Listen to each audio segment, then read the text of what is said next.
فتح مکہ عہد نبوی کا ایک غزوہ ہے۔ غزوہ ناظرین اس کو کہتے ہیں جس میں نبی خود شرکت کرتے ہیں، جو 20 رمضان 630 عیسوی کو پیش آیا۔ اس غزوے کی بدولت مسلمان فتح یاب ہوئے اور مکہ میں اسلامی پرچم لہرایا گیا۔ اس غزوہ کے سبب قریش مکہ کی جانب سے اس معاہدے کی خلاف ورزی تھی جو ان کے اور مسلمانوں کے درمیان ہوا تھا۔ بنو بکر اور بنو خزاع ایک دوسرے کے جانی دشمن قبیلے تھے جن کی دشمنی بہت پرانی چلتی آ رہی تھی۔ صلح حدیبیہ 10 سال کے لیے ہوئی تھی، مگر 630 عیسوی کے شروع میں ہی اس کا اختتام ہو گیا تھا۔ کیونکہ بنو بکر کے ساتھ کچھ لوگوں نے مل کر بنو خزاع پر حملہ کر دیا اور بنو خزاع کے کچھ لوگوں کو وہاں پر قتل کر دیا گیا، اور یہ لوگ رات کو وہاں پر پہنچے اور بہت سے لوگوں کو وہاں پر رات کے اندھیرے میں قتل کر کے بہت زیادہ شدت کے ساتھ ان کے اوپر ظلم و ستم کیا گیا۔ ناظرین، مسلمان اس وقت تک بہت طاقتور ہو چکے تھے۔ ابو سفیان نے یہ بات بھانپ لی کہ اب مسلمانوں کو ہرانا ناممکن ہے۔ ہر طرف سے پرچم اسلام لہرایا گیا، نعرہ تکبیر کی آوازوں کو بلند کیا گیا۔ آپ صلی اللہ علیہ وآلہ وسلم 10,000 کا لشکر لے کر مکہ کو فتح کرنے کے لیے نکلے۔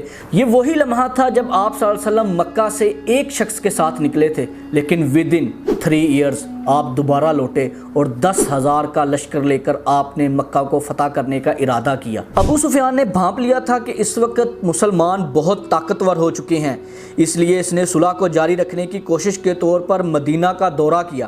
ابو سفیان اپنی بیٹی ام حبیبہ کے گھر پہنچا جو اسلام لے آئی تھی اور آپ صلی اللہ علیہ وآلہ وسلم کی زوجہ تھی۔ جب اس نے نبی صلی اللہ علیہ وسلم کے بستر پر بیٹھنا چاہا تو زوجہ رسول ام حبیبہ نے بستر اور چادر لپیٹ دی اور اپنے باپ ابو سفیان کو نبی پاک صلی اللہ علیہ وسلم کے بستر پر بیٹھنے نہ دیا۔ اس نے حیران ہو کر پوچھا کہ بستر کیوں لپیٹا ہے؟ تو زوجہ رسول صلی اللہ علیہ وسلم نے فرمایا، آپ ناپاک ہیں اور میرے نبی کا بستر بہت پاک ہے۔ جب ابو سفیان نے صلح کی تجدید کے لیے محمد صلی اللہ علیہ وسلم سے رجوع کیا تو انہوں نے کوئی جواب نہیں دیا۔ پھر اس نے کئی بزرگوں کی وساطت سے کوشش کی مگر کامیاب نہیں ہوا۔ سخت غصے اور مایوسی میں اس نے تجدید صلح کا ایک طرفہ اعلان کیا اور مکہ واپس چلا گیا۔ قبیلہ بنو خزاع نے رسول اللہ صلی اللہ علیہ وسلم سے فریاد کی تو انہوں نے مکہ فتح کرنے کا فیصلہ کیا۔ آپ صلی اللہ علیہ وسلم نے بنو خزاع سے کہا کہ ہم تمہاری مدد کریں گے۔ آپ صلی اللہ علیہ وسلم نے روانگی کا مقصد بتائے بغیر اسلامی فوج کو تیار کیا اور مدینہ اور قریبی قبائل کے لوگوں کو بھی ساتھ ملایا۔ لوگوں کے خیال میں صلح حدیبیہ ابھی قائم تھی، اسی لیے کسی کے گمان میں بھی نہ تھا کہ یہ تیاری مکہ جانے کے لیے نبی صلی اللہ علیہ وسلم نے کی ہے۔ آپ صلی اللہ علیہ وسلم نے مدینہ سے باہر جانے والے راستوں پر نگرانی بھی کروائی تاکہ یہ خبریں قریش کا کوئی جاسوس باہر نہ لے جائے۔ آپ نے دعا بھی کی کہ اے خدایا، آنکھوں اور خبروں کو قریش سے پوشیدہ کر دے تاکہ ہم ان پر اچانک ٹوٹ پڑیں اور ان کا قلعہ کما کر دیں۔ 1 ہفتہ میں مدینہ سے مکہ کا فاصلہ طے ہو گیا۔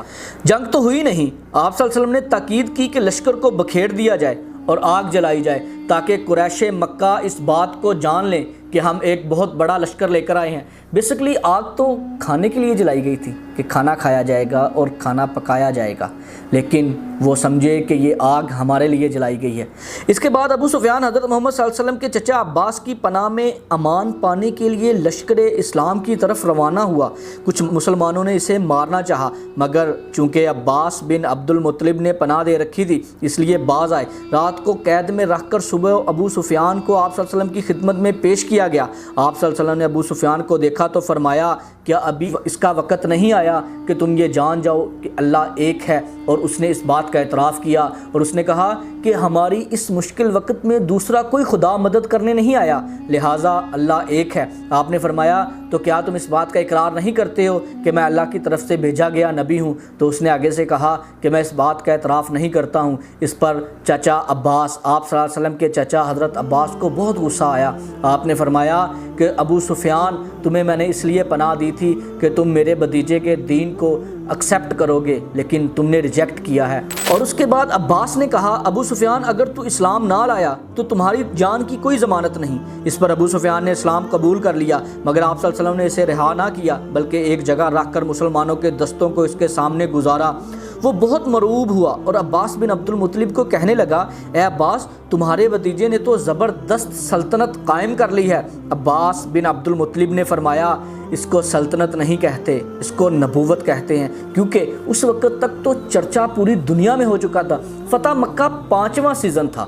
پہلا بدر، پھر احد، پھر خندق اور پھر فتح خیبر اور اب تھا فتح مکہ۔ لشکر اسلام انتہائی فاتحانہ طریقے سے شہر مکہ میں داخل ہوا، جہاں سے 8 سال پہلے پیغمبر اسلام آپ صلی اللہ علیہ وسلم کو ہجرت کرنا پڑی تھی۔ کچھ آرام کے بعد آپ صلی اللہ علیہ وسلم مجاہدین کے ہمراہ کعبہ کی طرف روانہ ہوئے۔ کعبے پر نظر پڑتے گھوڑے پر سواری کی ہی حالت میں حجر اسود کو بوسہ دیا۔ آپ صلی اللہ علیہ وسلم نے تکبیر بلند کرتے تھے اور پیچھے سے صحابہ بھی تکبیر کی آواز بلند کرتے تھے۔ ناظرین، اس طرح مکہ فتح ہوا۔ اس میں جنگ نہیں ہوئی، لیکن مکہ کو فتح کر لیا گیا، اور بڑے بڑے سورموں نے جو خود کو بہت بڑا عرب کا دستور کے مطابق نواب کہتے تھے، ان کو بھی اسلام قبول کرنا پڑا۔ یہاں پر 2 شرائط موجود تھیں، ایک یہ، یا تو 2 ماہ کے اندر مکہ چھوڑ دو یا اسلام قبول کر لو، لیکن یہاں پر بہت بڑے سورموں نے اسلام کو قبول کیا کیونکہ اس کے علاوہ آپشن نہیں تھا۔ کعبہ میں داخل ہونے کے ساتھ آپ صلی اللہ علیہ وسلم نے بہت سے بتوں کو توڑا، جس میں حضرت ابراہیم علیہ السلام کا مجسمہ بھی موجود تھا۔ آپ بتوں کو توڑتے تھے اور ایک آیت پڑھتے تھے، فَجَاءَ الْحَقُّ وَزَهَقَ الْبَاطِلُ إِنَّ الْبَاطِلَ كَانَ زَهُوقًا۔ آج باطل مٹ گیا ہے اور حق ہر طرف چھا گیا ہے، اور یقیناً حق ہی ہمیشہ غالب آئے گا۔ فتح مکہ ایک شاندار فتح تھی۔ مکہ کے فتح کے بعد ارد گرد کے مشرکین پریشان ہو گئے اور ایک اتحاد قائم کیا، جس وجہ سے فتح مکہ کے اگلے ہی ماہ غزوہ حنین پیش آیا۔ اگلی ہی ایپیسوڈ میں دیکھیے گا غزوہ حنین۔ اب تک کے لیے اتنا ہی۔